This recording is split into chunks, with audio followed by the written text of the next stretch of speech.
வணக்கம். இன்னைக்கு நாம பார்க்க போறது சாதாரண ஒரு பூஜ்ஜியத்திலிருந்து உலகத்தோட நம்பர் 1 யூடியூபரா உயர்ந்த மிஸ்டர் பீஸ்டோட நம்ப முடியாத வெற்றி பயணத்தை பத்தின ஒரு விரிவான ஆய்வு.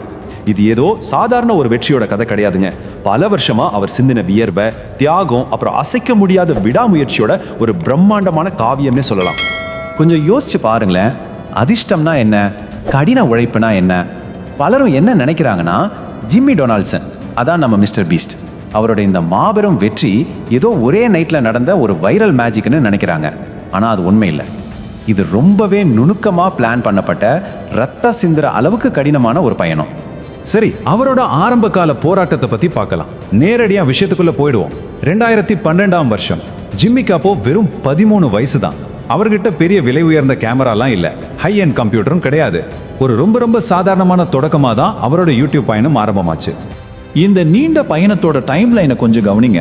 2012 ஆரம்பிச்சு அடுத்த 5 வருஷத்துக்கு, அதாவது 2017 வரைக்கும் அவர் போட்ட வீடியோக்களுக்கு சொல்லிக்கிற மாதிரி எந்த வியூஸுமே வரல.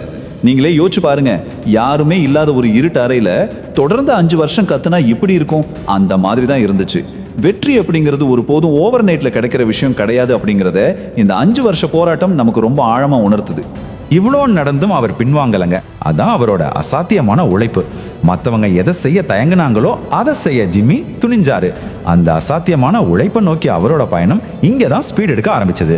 கரெக்டாக இந்த இடத்துல தான் அந்த மாபெரும் திருப்புமுனை, அந்த வைரல் பாயிண்ட் உருவானது. இதுல ரொம்பவே இன்ட்ரெஸ்டிங்கான விஷயம் என்ன தெரியுமா? 1 லட்சம் அப்படிங்கிற அந்த நம்பர் தான். ஒரு பைத்தியக்காரத்தனமான சவாலை தனக்கு தானே அவர் செட் பண்ணிக்கிட்டாரு. ஒரு வீடியோவில் 1ல இருந்து 1 லட்சம் வரைக்கும் வாய் விட்டு என்றதுன்னு முடிவு பண்ணாரு. கொஞ்சம் நினைச்சு பாருங்க, இந்த மாதிரி ஒரு விஷயத்தை யாராவது செய்வாங்களா? 40, ஆமாங்க, அந்த வீடியோவுக்காக அவர் செலவிட்ட மணி நேரங்கள் தான் இது. தொடர்ந்து எந்த பிரேக்கும் இல்லாமல் 40 மணி நேரம் எண்ணினாரு. ஒரு கூட்டத்தில் நாம் தனித்து தெரியணும்னா மனுஷங்களோட சாதாரண எதிர்பார்ப்புகளை விட ஒரு படி மேலே போய் உழைக்கணும். அந்த அசாத்திய உழைப்பு தான் அவரை இந்த உலகத்துக்கு அடையாளம் காட்டுச்சு. உழைப்பு முடிஞ்சிருச்சு. இப்போ அடுத்த கட்டமான முதலீடு மற்றும் தியாகம் பற்றி பார்க்கலாம். அந்த வியர்வைக்கான பலனா அவரோட கடின உழைப்பு அவருக்கு வருமானத்தை கொடுக்க தொடங்கினப்போ அவர் என்ன செஞ்சார் அப்படிங்கிறத நம்ம கண்டிப்பாக தெரிஞ்சுக்கணும். அவரோட முதல் பெரிய வருமானம் கரெக்டாக $10,000. இது உண்மையிலேயே ஒரு மிகப்பெரிய தொகை. பல வருஷம் போராட்டத்துக்கு அப்புறம் ஒரு இளைஞனோட கையில் இவ்வளோ பெரிய பணம் கிடைச்சா அவன் என்ன பண்ணுவான்? நீங்களே ஒரு நிமிஷம் அமைதியாக யோசிச்சு பாருங்களேன். கண்டிப்பாக ஆடம்பரமான பொருட்களை வாங்கியிருப்பாருன்னு தானே நினைக்கிறீங்க? இந்த இடத்துல தான் ஒரு விஷயம் ரொம்ப தெளிவாக புரியுது. அவரு அந்த பணத்தை தனக்கான ஆடம்பரங்களுக்காக வச்சுக்கல, மாறா அந்த $10,000 அப்படியே ஒரு ஏழைக்கு தானமா கொடுத்தாரு. தனக்கு வந்த ஒவ்வொரு ரூபாயையும் திரும்பவும் தன்னோட வீடியோக்களோட தரத்தை உயர்த்துறதுலயே முழுமையா முதலீடு பண்ணாரு. இந்த வித்தியாசமான ஸ்ட்ராட்டஜி தான் அவர் அடுத்த கட்டத்துக்கு நகர்த்துச்சு. இதுல இருந்து நாம கத்துக்க வேண்டிய ரொம்ப முக்கியமான பாடம் ஒன்று இருக்கு. உங்க வளர்ச்சியில நீங்க முதலீடு செய்ய தயாரா இருந்தா வருங்காலம் உங்களை கண்டிப்பா ஒரு வெற்றியாளரா மாத்தும். உண்மையான வெற்றி அப்படிங்கிறது இன்னைக்கே எல்லாத்தையும் அனுபவிக்கிறதுல இல்லைங்க. உங்க எதிர்காலத்துக்காக இன்னைக்கு நீங்க செய்ய தயாரா இருக்கிற தியாகத்திலையும் உங்க மேல நீங்க பண்ற முதலீட்லையும் தான் அது முழுமையா கட்டமைக்கப்பட்டிருக்கு. இப்போ அவரோட உண்மையான வெற்றியை பத்தி பார்ப்போம். இன்னைக்கு அவரோட நிலைமை என்ன? மிஸ்டர் பீஸ்ட் இன்னைக்கு உலகத்தோட மிகப்பெரிய யூடியூபர். ஒவ்வொரு வீடியோவுக்கும் பல கோடி ரூபாய் செலவு பண்ணி ஹாலிவுட் படங்களுக்கு நிகரான ஒரு பிரம்மாண்டத்தை உருவாக்குறாரு. ஆனா உண்மையான வெற்றி அப்படிங்கிறது பணத்திலேயோ பிரம்மாண்டத்திலேயோ இல்லை அப்படிங்கிறத அவர் திரும்ப நிரூபிச்சுட்டே இருக்காரு. எவ்வளோ பெரிய டிஜிட்டல் சாம்ராஜ்யத்தை உருவாக்குனதுக்கு அப்புறமும் அவர் தன்னோட பிளாட்ஃபார்மை உலக நன்மைகளுக்காகவே பயன்படுத்துறாரு.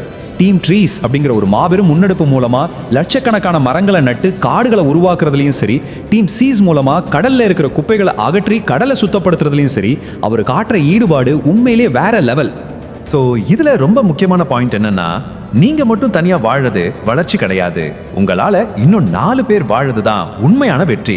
தன்னோட பிரம்மாண்டமான வெற்றியை அவர் தனக்காக மட்டுமே சுருக்கிக்காம இந்த உலகத்துக்கும் மற்ற மனுஷங்களுக்கும் திரும்ப கொடுக்கறது தான் மிஸ்டர் பீஸ்டா மற்ற எல்லாரை விடவும் ரொம்பவே உயர்த்தி காட்டுது.